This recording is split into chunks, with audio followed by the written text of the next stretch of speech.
Asante Oscar Urasa. Kampuni ya madini ya Acacia inayomiliki migodi mitatu ya dhahabu ya Buzwagi, North Mara na Bulyanhulu imeanza zoezi la kupunguza wafanyakazi wake ili kukabiliana na athari za kushuka kwa bei ya dhahabu katika soko la dunia. Ili kuzungumza kwa undani juu ya swala hili, nimemwalika hapa studioni meneja mkuu wa rasilimali watu wa kampuni hii. Huyu si mwingine bali ni Janet Lekashingo. Karibu sana Janet.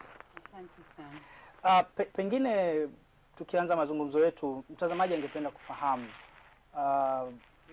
ni kwa nini hasa, kuna sababu nyingine mbali ya kushuka kwa bei katika soko la dunia, kwa nini hasa mmeamua kupunguza wafanyakazi hawa na inaonekana ni idadi kubwa kiasi? Sababu kuu ya upunguzaji huu ni upunguaji wa bei ya dhahabu duniani, na si kwamba ilianza leo. Bei hii ya dhahabu ilianza kupungua miaka michache iliyopita.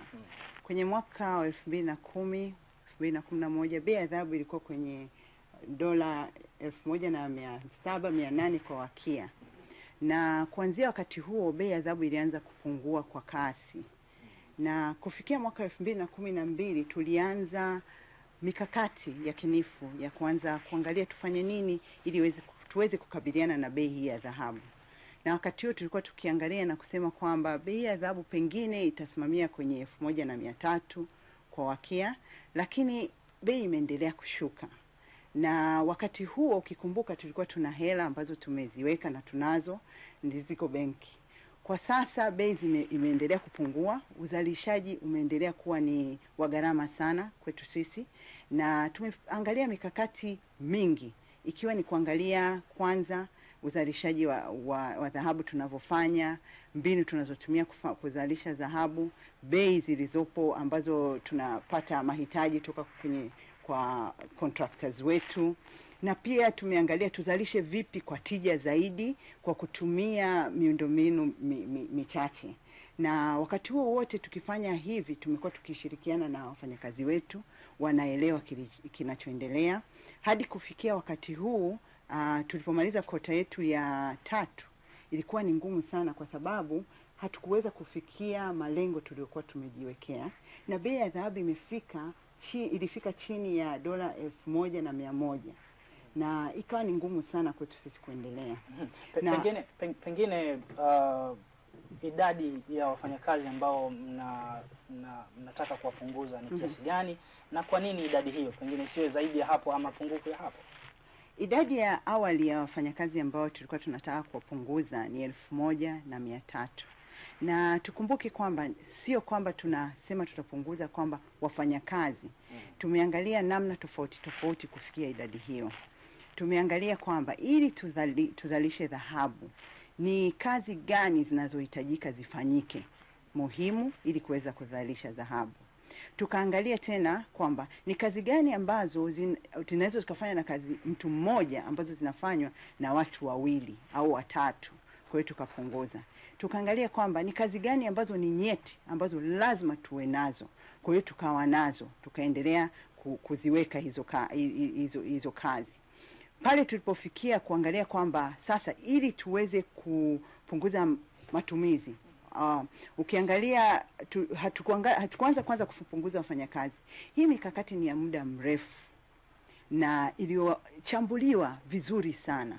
Tulianza kuangalia matumizi katika uendeshaji wetu, tukaangalia vitu ambavyo tunavyovitumia ambavyo tunaweza tukaacha kutumia kwa sasa tukaacha, tukaangalia mbinu tofauti. Hadi kufikia idadi ya watu 1300 ni kwamba tumeangalia ili kuweza kuendesha kuwa na wafanyakazi ni asilimia takriban 25 ya matumizi yetu. Na pengine mlifuata taratibu za kuhusisha wadau wote katika zoezi hili ili malalamiko haya yanayotoka kwenye chama cha wafanyakazi na hali kama hii yasiwepo? Mlitumia njia zinazotakiwa? Tumefuata taratibu zote zinazostahili katika sheria. Tumewahusisha wafanyakazi wetu, tumewafahamisha na kuwahusisha vyama vya wafanyakazi, tumejadiliana katika sehemu za kazi katika migodi yote yakinifu, na tumeendelea na majadiliano haya hata mpaka tulipoanza na shughuli ya upunguzwaji, wafanyakazi wetu wanaelewa, majadiliano tumefanya, na milango ya meneja wakuu wa migodi na management iko wazi. Tumekuwa tunawasiliana si kwa hili tu. Vipi kuhusu maridhiano sasa kati ya ninyi kampuni na wafanyakazi ambao mnawapunguza? Sisi na wafanyakazi wetu wa mgodini tumejadiliana, tumeridhiana, na tumeendelea na majadiliano kama inavyostahili kujadiliana.